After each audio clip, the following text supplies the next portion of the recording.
Go for it, go for it. I'm just saying I'm not finished yet. Search for it, swing for it. Discover the me that lives in yes. Stand for it, stretch for it. It's my time, imagine my best. Run for it, reach for it. Uncover the me that lives in yes. I know, yes I know. There'll be miracles wherever I go. It's not work, it's play. I can make magic today.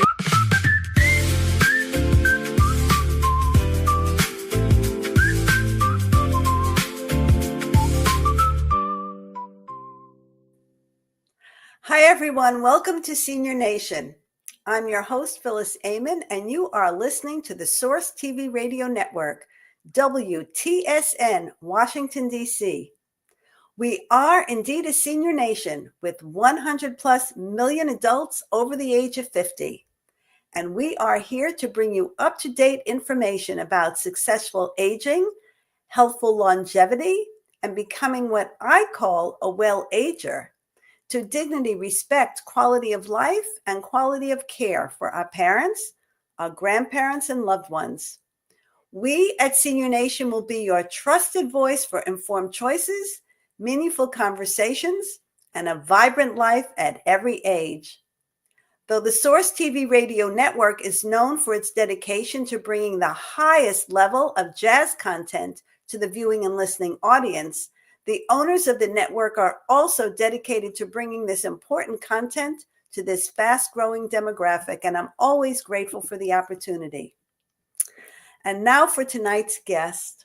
I am so proud to introduce my friend, Dame Clarissa Burt. Clarissa Burt is an internationally acclaimed, award-winning media personality, producer, director, writer, author, public speaker, former supermodel, and winner of the Celebrity Survivor Show. With hundreds of television and film credits to her name, Clarissa is a who's who of international and American women, bringing over 40 years of entertainment industry experience in both international and American markets. Her internationally acclaimed Pluri Award-winning best-selling book entitled The Self-Esteem Regime has been on shelves in Barnes & Noble stores nationally for 5 years, as well as on Amazon, Audible, and Kindle.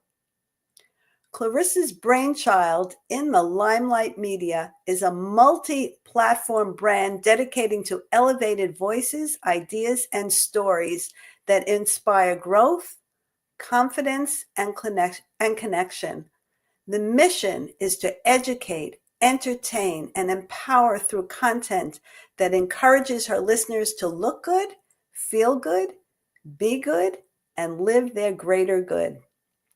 Clarissa is also a caregiver for her mother and has valuable insight to share about the caregiving journey. She also was the first American to present Russian TV at the Kremlin, has had 2 private audiences with Pope John Paul II, honoring her extensive social work. And as the ambassador to the United States, she actively helped African women win the Nobel Prize in 2011. So I am so proud to have Dame Clarissa Burt here with me this evening. Hey. Hey, Clarissa. Phew, I was falling asleep.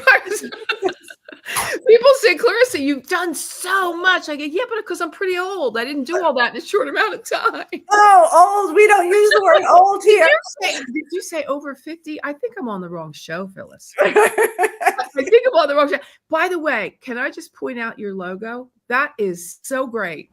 Oh, thank you very much. Beautiful logo. I love it. Love that logo. Great. And I forgot to mention in the intro that if people want, in the upper right-hand corner, they could take a picture of it and then enlarge it. And then my email contact information is at the bottom of it. Very cool. I'm glad I mentioned it then. Yeah, I'm glad you did, because I forgot, because I was so focused on you. I mean, we haven't seen each other or spoken to each other. Very long time. A couple of years.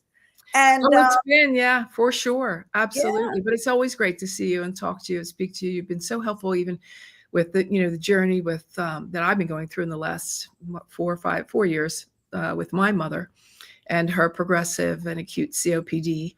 And in all of that, we've had double pneumonia 6 times and COVID and many trips to the emergency room because she needs to get steroids and some antibiotics. So it's been a very, very interesting journey for sure. And as you all know, caretaking is a very interesting place to be.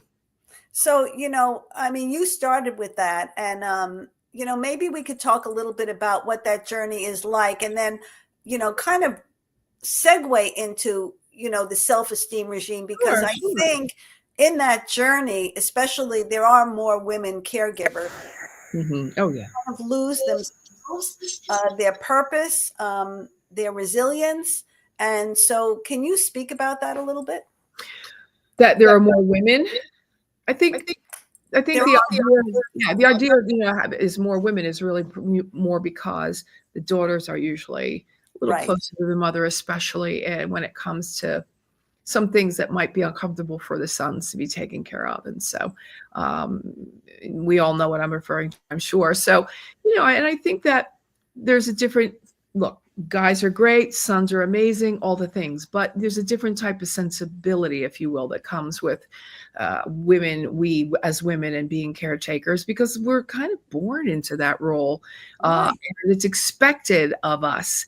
Nobody expects the son to show up and cook and clean and and change diapers, right? That's not what, and we wouldn't really want them to, and the mothers wouldn't want them to either. I'm sure of it. So that it falls on the daughters. It is what it is, and I'm happy to be the one. If anybody else wanted to take care of my mother, Phyllis, I wouldn't let them, because they wouldn't be doing it right. Right. They wouldn't get it. They wouldn't get it right. And me being the control freak, I have to be. And that's a whole other issue. That's a whole other. And I'm the oldest. I'm the oldest. So Right. my brother is passed. My sister is not in the place that she can do it. So I'm the one, and I'm happy to do it. I had her to the doctor today. And we're constantly doing doctors and, again, frequently hospitals and all the things.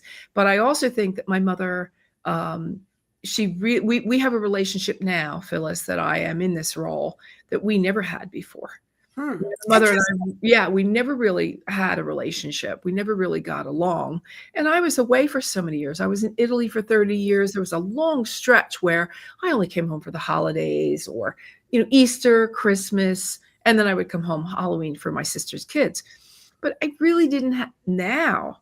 I mean, my mother and I we've come together not only as I take care of my mother, but therefore the mother-daughter relationship, but we've now really come together as a woman-to-woman relationship. Like, I know more about her now as a woman as opposed to she's my mom, and so we have lots of loving, affectionate discourse, and we're just in a really great place now. So, it's, I think it's great that you said that, because people probably, I'm thinking maybe that a lot of people don't think of those times, that caregiving experience as being an opportunity to develop that relationship or really get to know their parent as a person, as a woman, their life's journey in a different way than rather than just being the daughter and then the mother being in that role. Yeah. And it's very interesting because you learn so much more about even their inner child, if you will, things that you probably would have never known. My mother went to 12 years at the nuns at West Catholic High School in Philadelphia. And she came out as salutarian, and she was on the dean's list for 4 years. So when she graduated in August of 58, she was already going steady, as they used to say with my father, but not for long. They were not together very long when she fell pregnant with me. And so therefore, you can imagine, my grandfather was one of 16 Irish Catholic children. Oh, gee. And so my mother, who's brilliant and was shining her bright light as she was coming out of high school, fell pregnant with me. And in 1958, that was something you just didn't do out of wedlock. Right. And so she immediately became the black sheep and, the whole thing. Then the baby was born. Yay, me. Right. And then it kind of things smoothed over a little bit because everybody loved the baby. Right. And so then my mother felt a little, I think a little frustrated with that as well. I was like, wait a minute, I was a bad girl. Then I had the baby. You're loving on the baby. What about, So I think, I also take that all into consideration, into account, because, she kind of, not because I feel any fault at all or blame or, shame, or none of it, but she kind of got, shafted a little bit by life, if you will. And a choice that many girls make when they're 18 years old. I mean, come on, let's face it, right? There was no shame, blame, or guilt in what she did. But, the consequences were what they were. So it just really it's a full circle moment for me to be able to give back to her in a way that I don't think she was expecting. It's interesting that you say that. There was a book written by Mitch Albom many years ago called For One More Day. I think it's called For One More Day. He's one of my favorite authors. Yeah. And it's about this guy who goes back. I don't remember if he goes back after his mother died, or his mother was ill and then she died. I read it so many years ago, and it's what he learned about her, I think, when he goes back and then after she died, and wish he had one more day with her to share what he learned about her. And then he saw her in a very different light. Yeah. And so I think it's a beautiful thing that you're recognizing that you are having that experience with your mother while she's here. I mean, that's so precious. And it really is. And it's so funny, Phyllis, because that's what she calls me. Oh, really? Oh, Since I was a child, she's called me Precious. Oh, that's very cool. You are kind of precious. Oh, you're so kind to me. Thank you. But, it was, it's kind of, for me, again, it's a crowning moment because I get to, to be there for her. And I don't think she would want anybody else around, Right. And sometimes even I'm too much for her. My energy's like, she's, you do have high energy, I must say. You do. So anyways, but I know that she really, really does appreciate that I'm there. And that we were able to work out any differences, because that's way in the past. Who cares? Right. It's never your parents' fault. It's like, grow up, reparent yourself, do the right thing. You both deal with your inner child, yours and hers, and you got to get back in the sandbox. You'll have a ball. Yeah. It's like it's a great way to look at it. Isn't it? I mean, truly, it really is. So the idea, Phyllis, that, tomorrow isn't promised, I think brings great, it brings great wisdom to us all when we are in a caregiving place, right? Because my mother does have a progressive disease, and it's quick and it's swift. And I get very upset now that I'm at the point, and I watch her. She was as dynamic as you and I, as far as energy is concerned.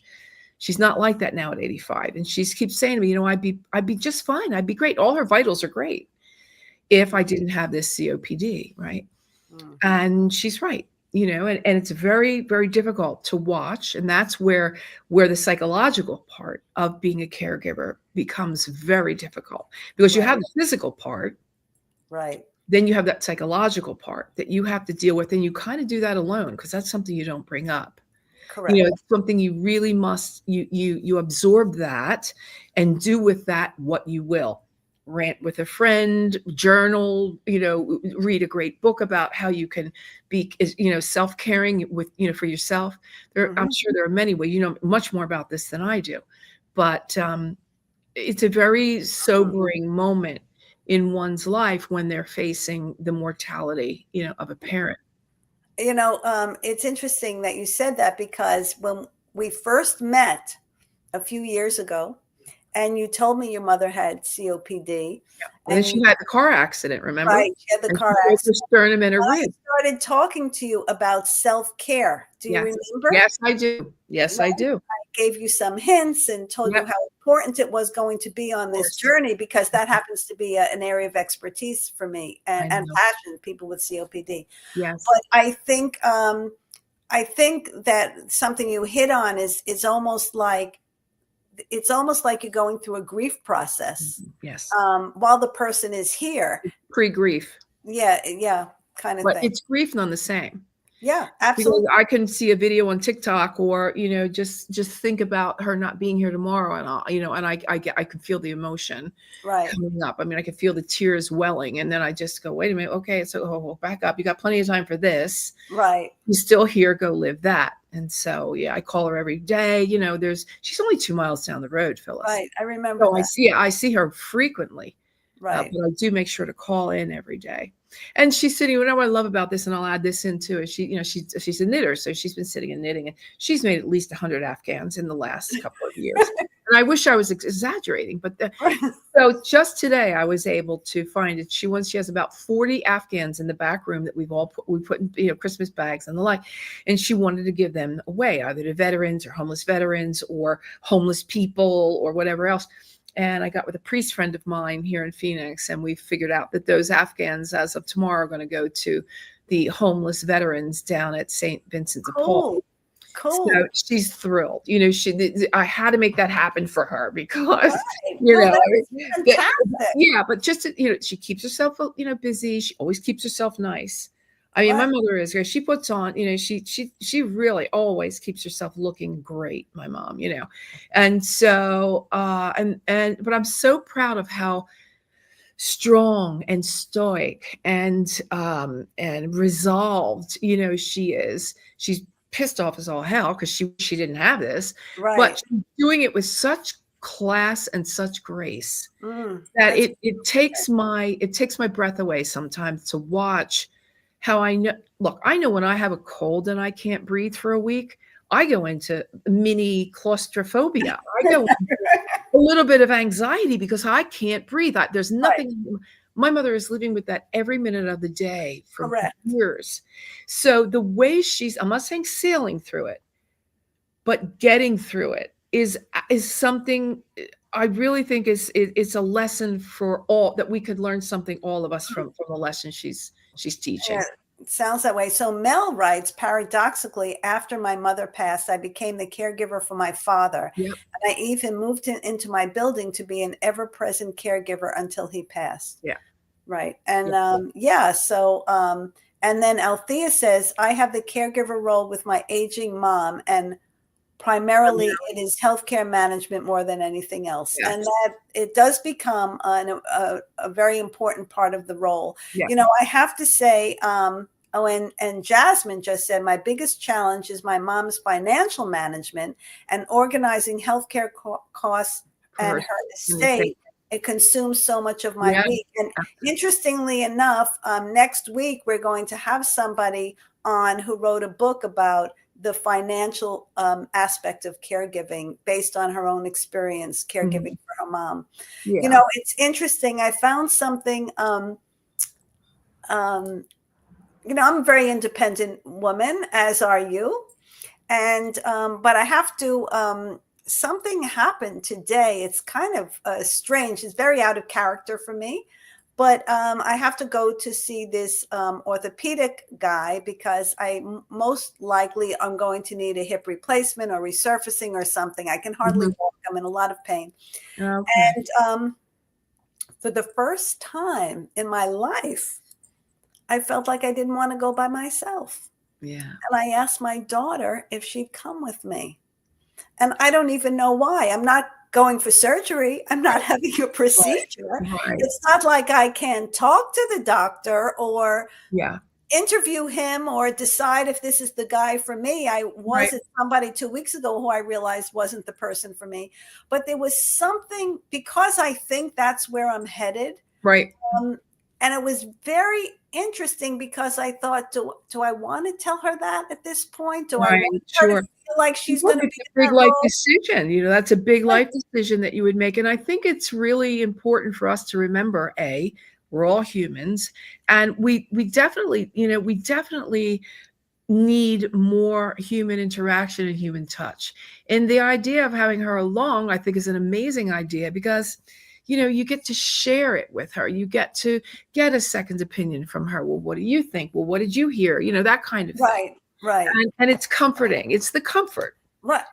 Absolutely. And she's not like that personality really, but that's not it. It's that dynamic. It's that relationship, having that close person with you. But Absolutely. anyway, so going from that, because we started in the conversation, because people do lose themselves, especially women, caregivers, what's their purpose, especially after a person passes. And you wrote this wonderful book, The Self-Esteem Regime. And when I first met you, actually, it was around that book.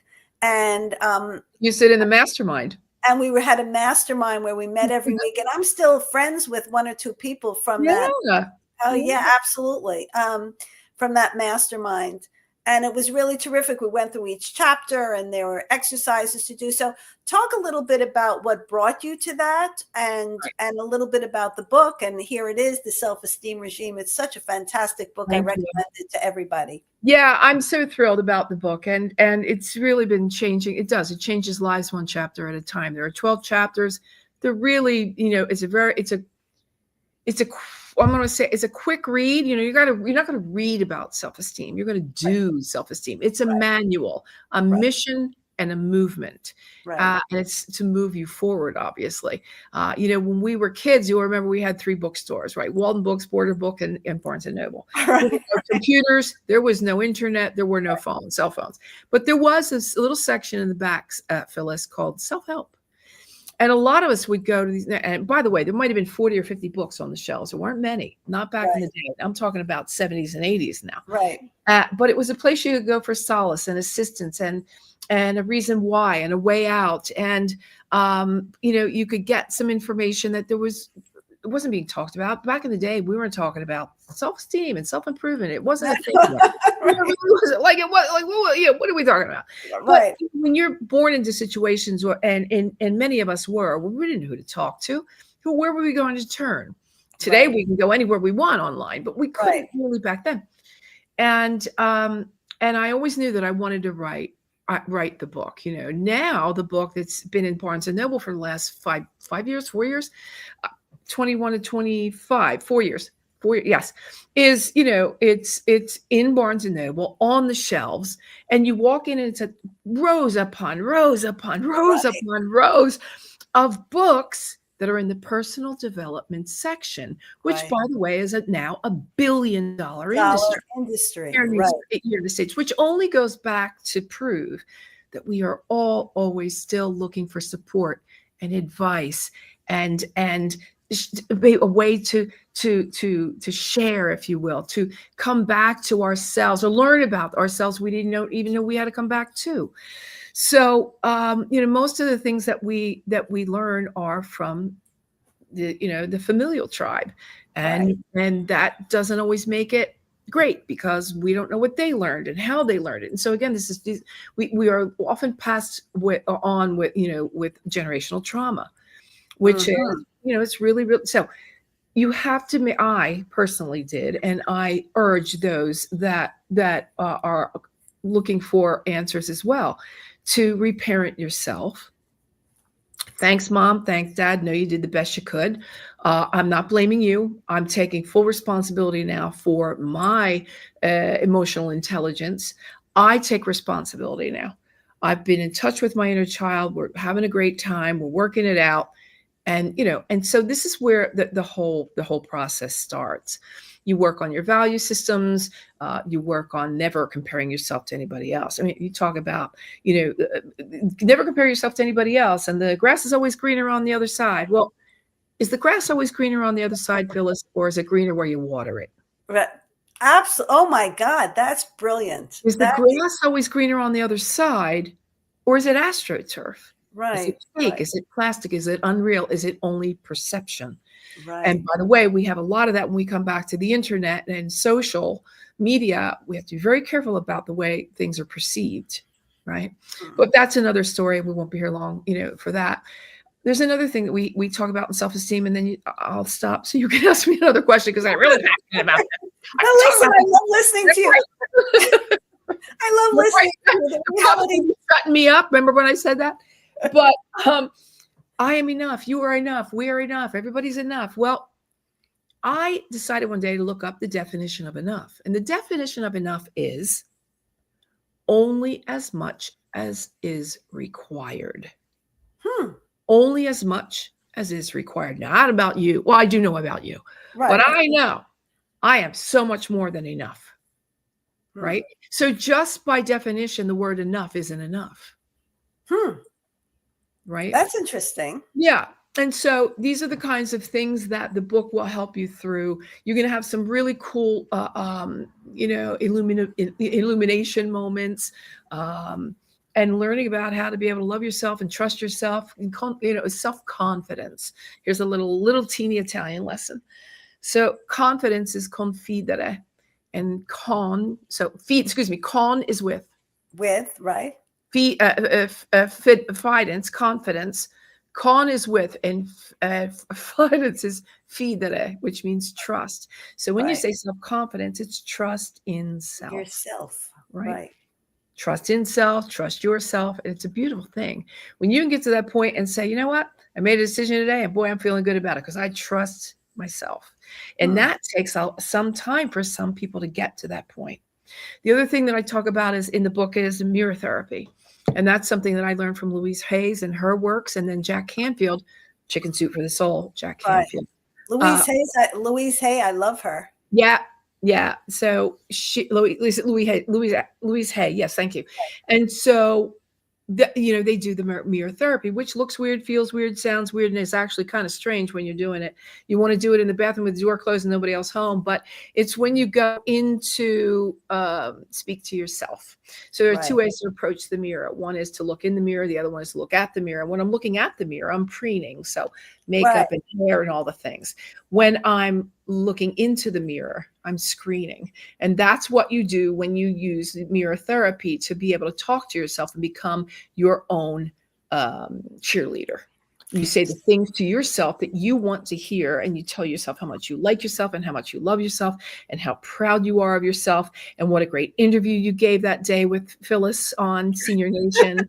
And, you just get really jacked up. Now, I had an intern, and I had it once, and I said, I want you to do, she had it. I said, all right, your thesis, do this exercise. So she got ready. She got her hair and makeup together. She stood in front of it because she taped it all, right? She videoed it all.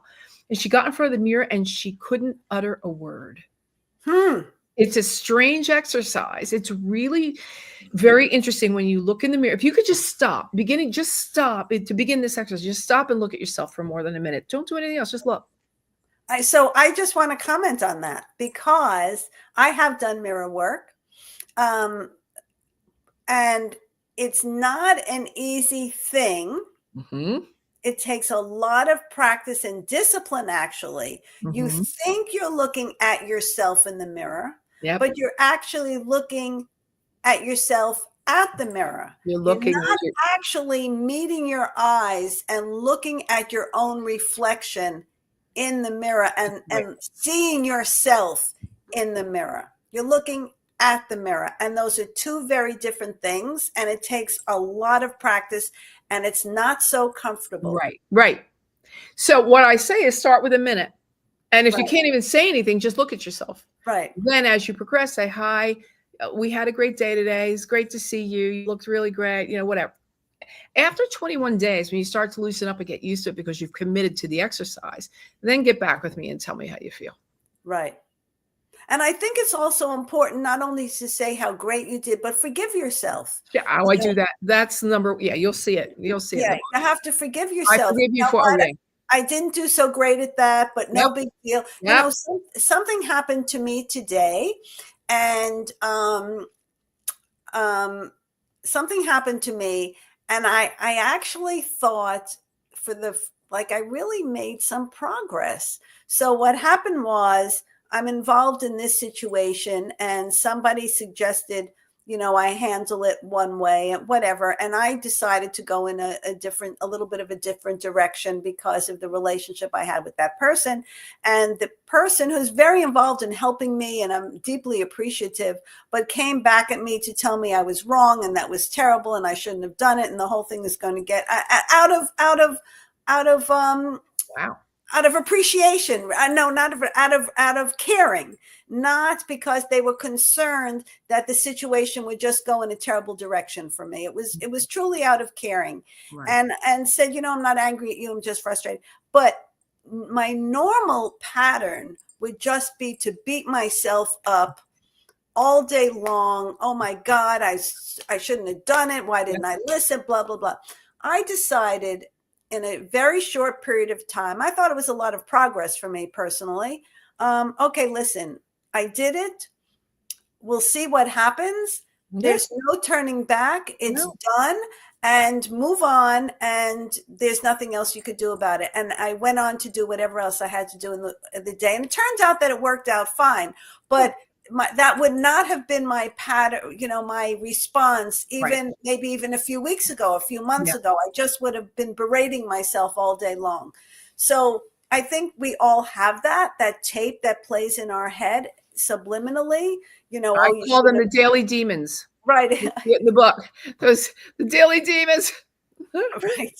Right. So Janet says emotional and social support, companionship, spending quality time together, engaging in conversation, ensuring, she's going back to, caregiving. She doesn't feel isolated is my most important function. Absolutely. Absolutely. Because isolation and loneliness is known to be a killer and affects cognitive function as well as physical function and many other things. Well, I think depression being the chief among them, as they said, the devil wears Prada. It's the first thing. It would be the first thing that would happen to me for sure. But my mother, we're going back to mom real quick. She doesn't, she doesn't even know what depression is, which is great. I think that's phenomenal. And she obviously has found, I think, an important part of that for her. She's found a purpose in making these Afghans and wanting it to, help other people. So in her small world, she found something despite the difficulty she has with breathing, something she could do that will go on and help other people. It's productive. She's useful. And that's also important part of any illness or, situation like that, especially as a person gets older, to have some kind of purpose bigger than yourself. My mother she was very taken by the fact that when my grandmother was in the home and they would have their Christmases and all the things, there were so many elderly that never got a phone call, a card, a carrier pigeon with like nothing. That there was no family. Christmas would come and go, and they would come down for the social gatherings. Right. But there was nobody really. So my mother really wanted to make these Afghans so that everybody that would normally not get something for Christmas gets something for Christmas. That's such a beautiful thing. So like I said, she's doing something bigger than herself, which probably gives her the resilience to go on. Yes. Because if you don't have that, you're just kind of withering. Yeah, of course. Yeah, of course. So again, I'm very proud of her. Yeah. I'm very proud of her. Yeah. So going back to the, we have another one here. Alice says, my biggest role since my siblings live all over the place, family communication, coordinating with siblings and other family members to share responsibilities and information and to discuss caregiving challenges. And that's great, Alice, that you have that. Because that's not something that everybody has. Sometimes, people carry the baggage of the relationships they had amongst themselves and in the family to those caregiving situations. There's animosity. I'm doing this. Why are you doing that? I mean, I have to say that even my daughter has said at times, my son lives in California. And my daughter lives about 45 minutes from me. Not in more recent years, but in years past. You know what? It's going to be just me because you live on the other side of the country. She doesn't talk like that. Obviously, that's a caricature. But there are those situations. And I think it's wonderful that someone can have those, share the responsibilities, even have conversations. Yes. I mean, I always, when I work with families, try and help them see the importance of maybe even having a family phone call once a week or even twice a month to catch up and share what's happening. And then Zoom call, a FaceTime. I'm sure many people do. We didn't have that back in the day, right? But it's great that they do now, because there's nothing like being on a video, much like we are now, Phyllis, and family just kind of has a nice little their time together. It's great. Yeah. That's super duper. So getting back to the self-esteem regime, and how are you carrying that forward with the be good, feel good. Look good, feel good, be good, and greater good. Those are the 4 pillars of self-esteem. And I basically, we make it, it's complex in its simplicity. Let's put it that way. So the 4 pillars, look good, feel good, be good, and greater good, are the 4 things that we should really be striving to do. And we talk about the value system in a second, but look good. I mean, everybody would like to look their best. When we have a little lilt in our step when we leave the house, or we don't leave the house. Like, I don't leave the house that much anymore, but I try to keep it so that I don't look like a Halloween decoration every time I pass by the mirror.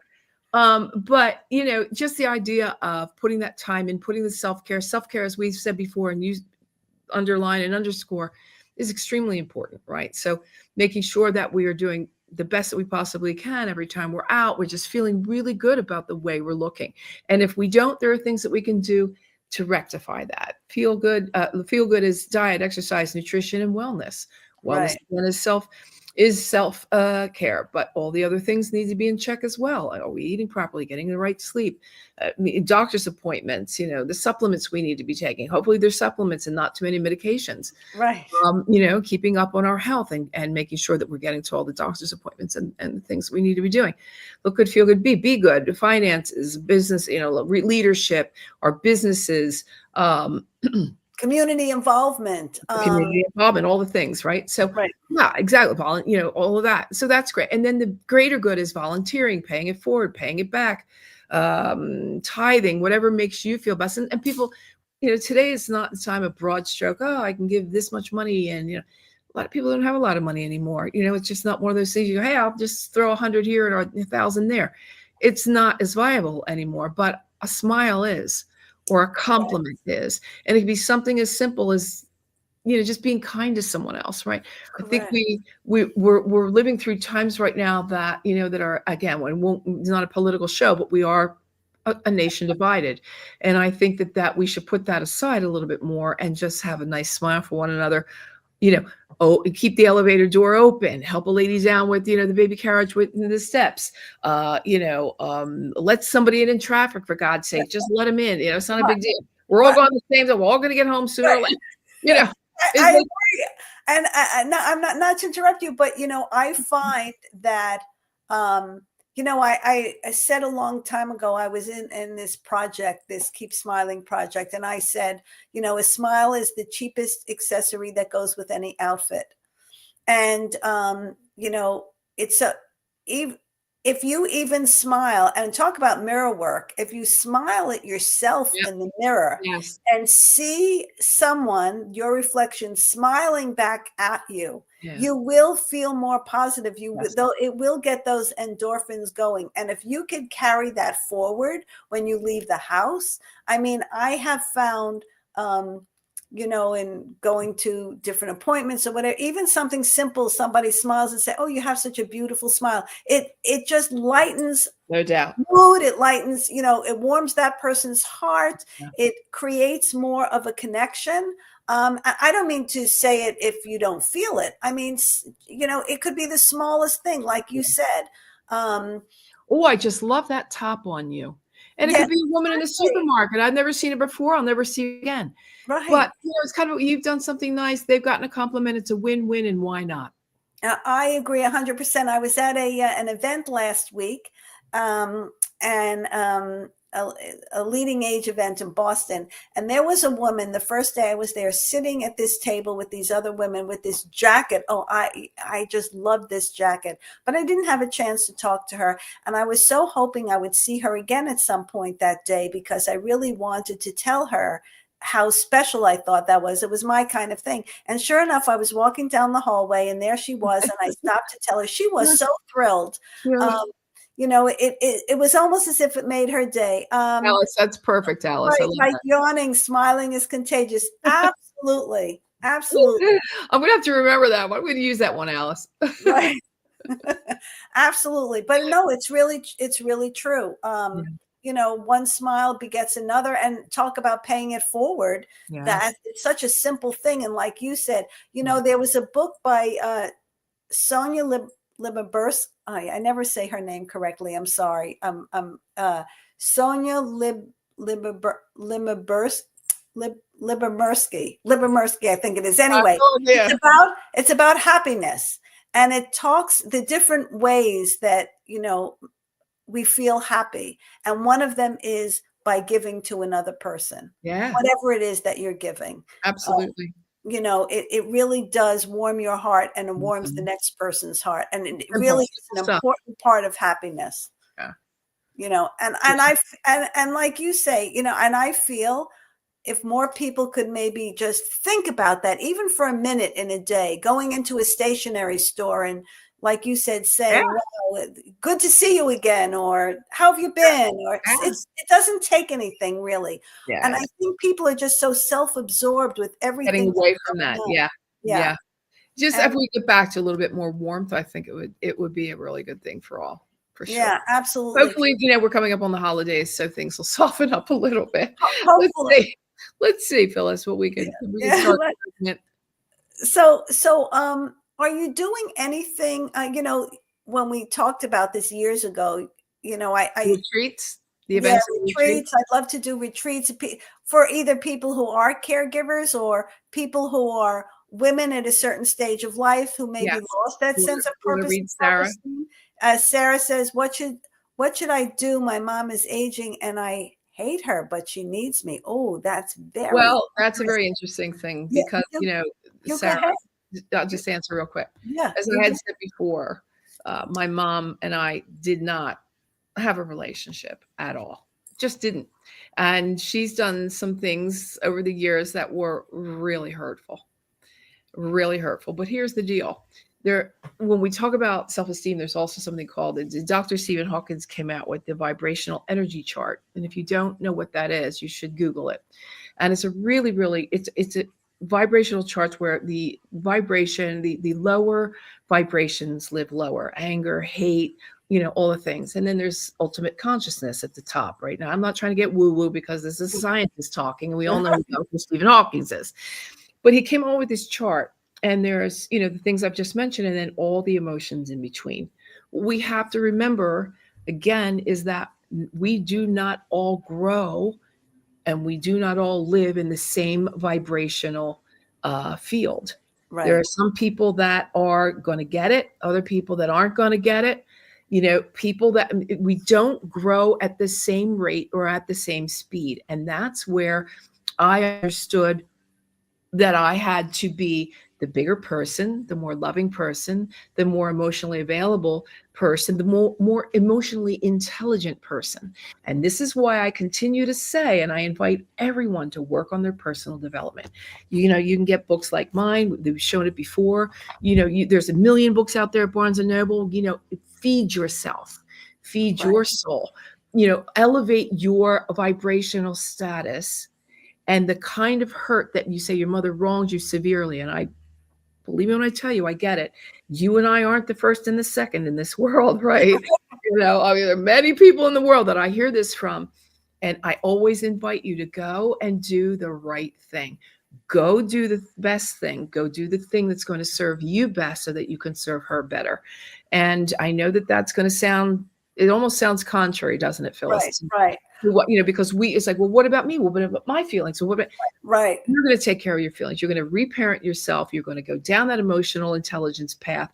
When you start reading, if you haven't already, I don't know, but when you start getting what I call the tools in the shed on any given day that you need, and you don't have to forget, that's okay. I don't have my father in my life. I haven't spoken to my father since I was 18 years old. I'm 66 and a half now. I like to say that half, I just like to because I don't know. So when you're a kid, you say, I'm 5.5. Well, every day counts. But I know that you can't forget. Again, I don't have my father in my life. And there's quite a few good reasons I don't have my dad in my life. I've forgiven because I needed to grow. Because if I'm going to hold on to that rancor, Sarah, I'm never going to grow. Right. But not only that, I just want to interject this. When you hold on to that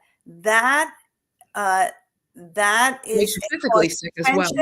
That is a cause of stress. Yes. People don't realize the impact that has on their own body, their psychological, state, their physical state, their well-being. It manifests biologically. Correct. In many, many different ways. You know, I brought up this book, For One More Day by Mitch Albom.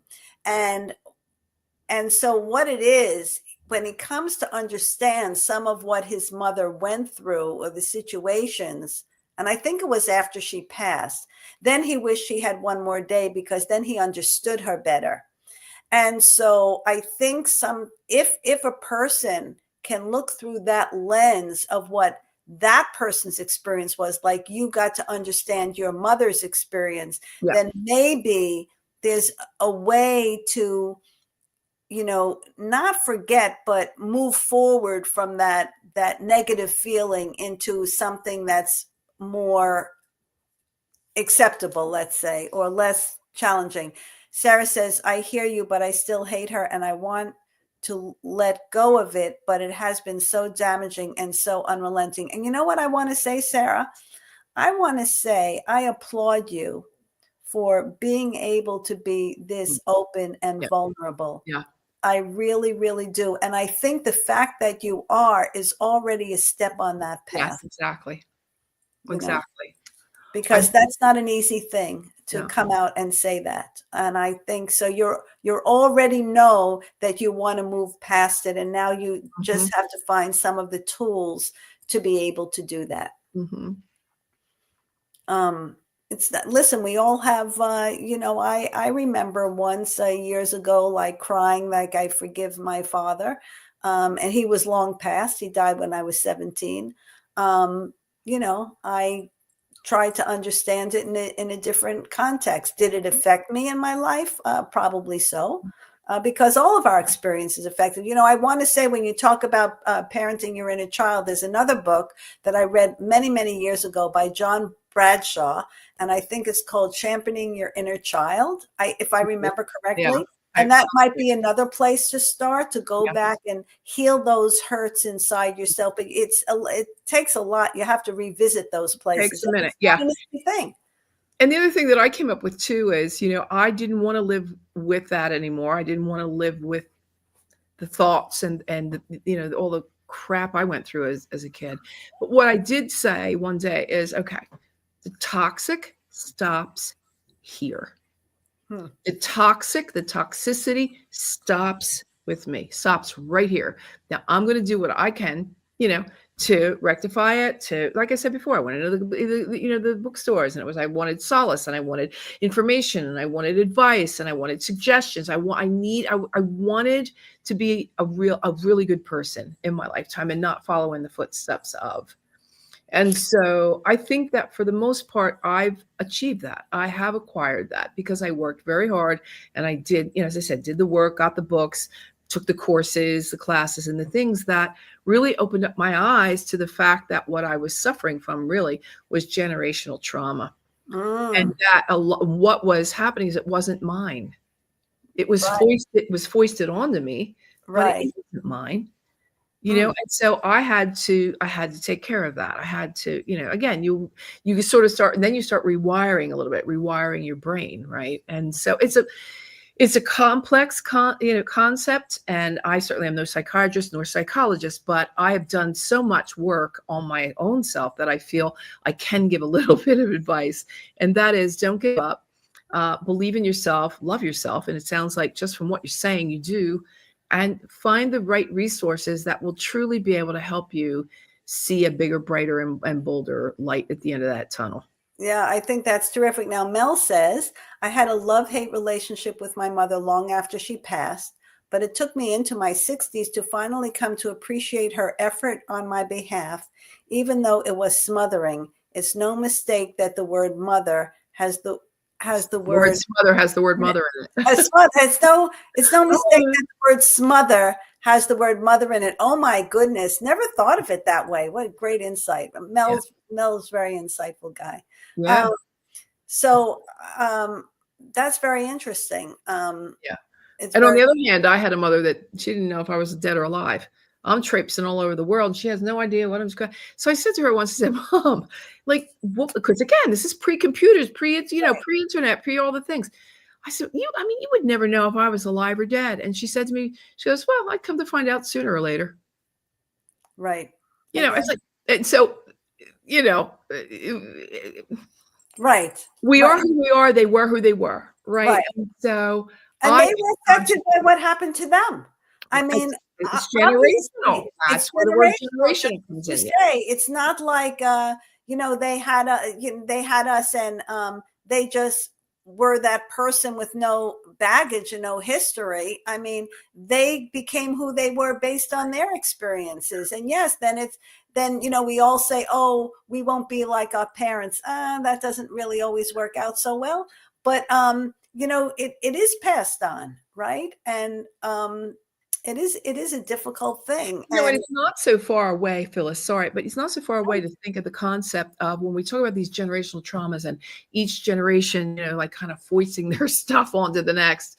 It's not that far long ago that my grandfather went through the Great Depression, right? And so that brings some heavy baggage with it. They were one of 16 children and the food wasn't there. World War II. I lived in Europe for 30 years where they really feel deeply World War II, but we sent many of our, uncles and grandfathers over there. They come back, they don't come back. They used to call it shell shock back in the day, right? But so there's a lot of layers around why people were the way they were.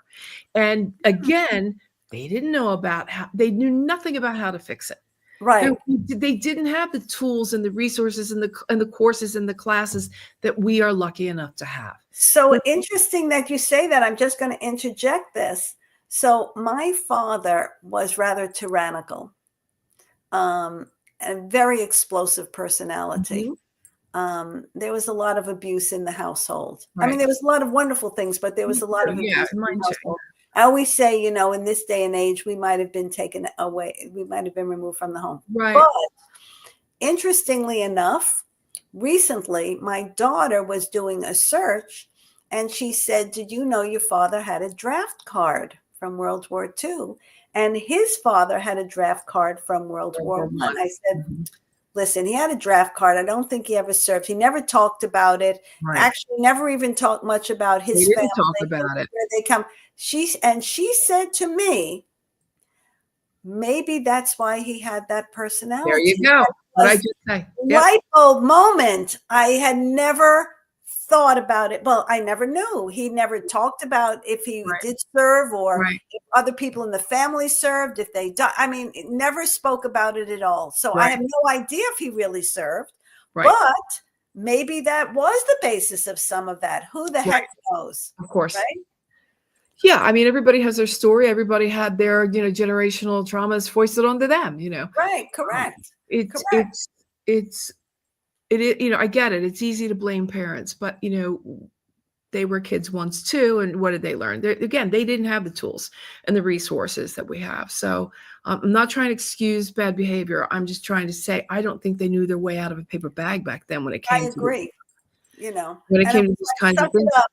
Suck it up. As a matter of fact, not to interrupt you, I remember saying something to my mother once about some of this, many years ago. And she said, something like that. Oh, you poor thing, or something like that. Yeah, it was. Yeah, I used to get much of the same. Yeah. Like, oh, woe is me. Yeah. Oh, your life was so terrible. You poor thing. I was like, really? Yeah, there was no validation ever, for the feelings that you had, right? Like, you didn't have any. What do you didn't got feelings? You mean you were born with feelings? Like, and who cares about your feelings? Anybody? You had, we gave you this, and this, and who cares about that?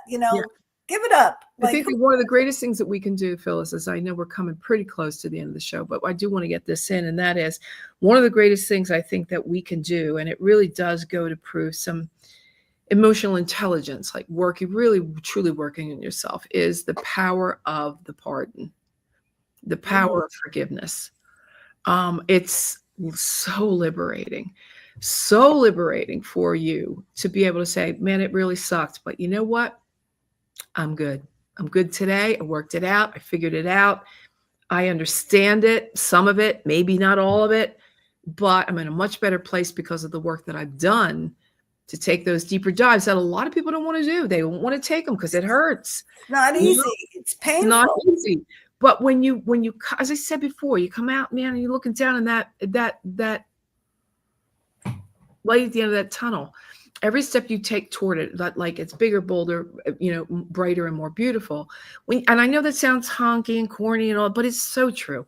When you get on the other side of the work that you're going up against, it's like being reborn, and so that's why I underline it, I underscore it, and I really invite everybody to work on their personal development. And I just want to say one thing that entered my mind as we're talking.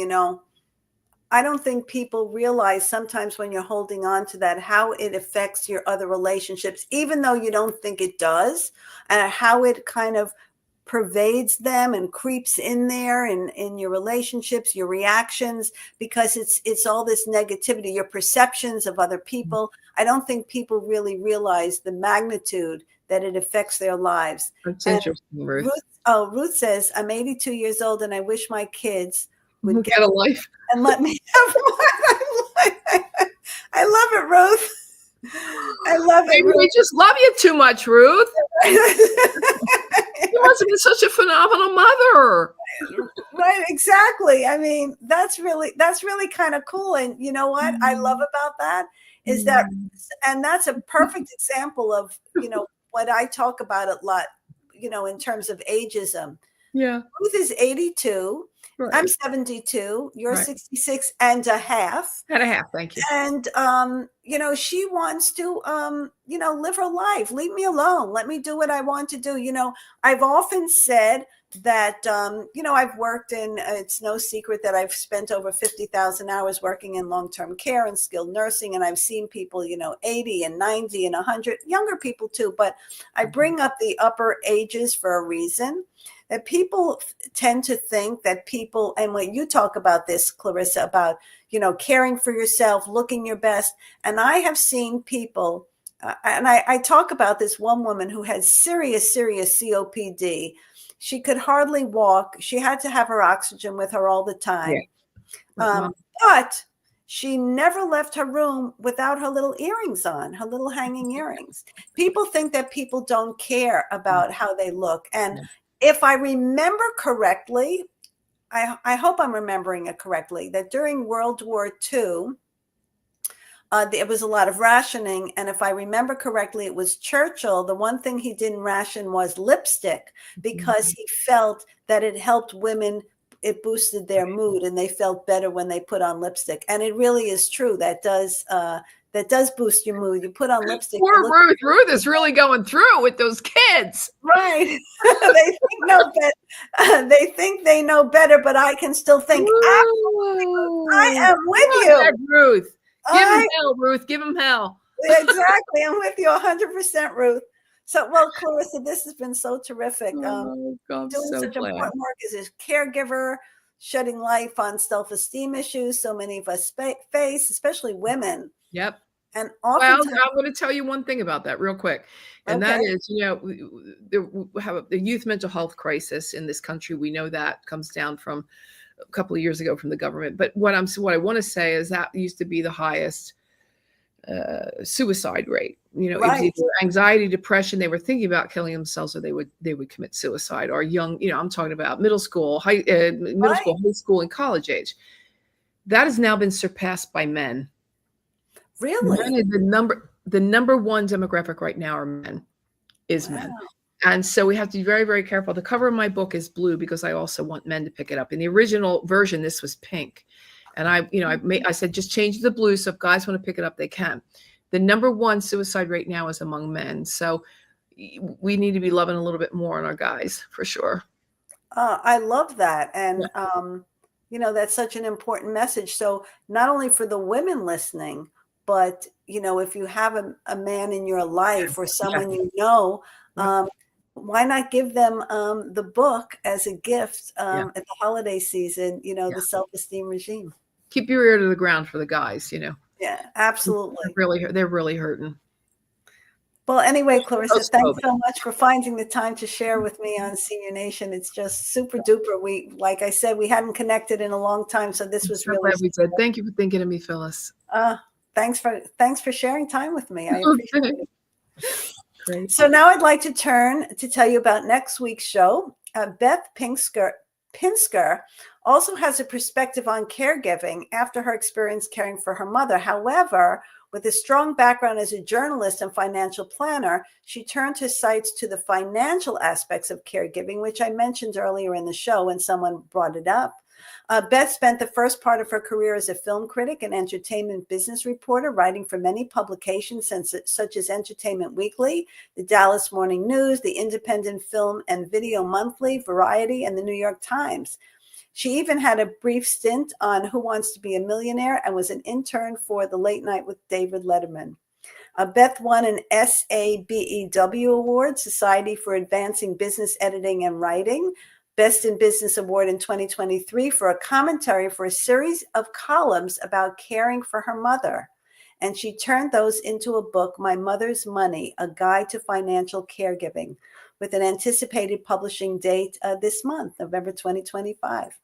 So remember to tune in, comment, and ask questions on Wednesday, November 19th, at 7 p.m. Eastern Time on the Source TV Radio Network. And until then, take care, stay well, and stay tuned.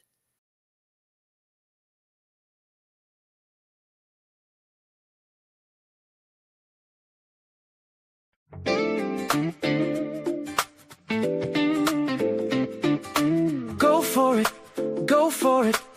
I'm just saying I'm not finished yet. Search for it, swing for it. Discover the me that lives in yes. Stand for it, stretch for it. It's my time, imagine my best. Run for it, reach for it. Uncover the me that lives in yes. I know, yes I know. There'll be miracles wherever I go. It's not work, it's play. I can make magic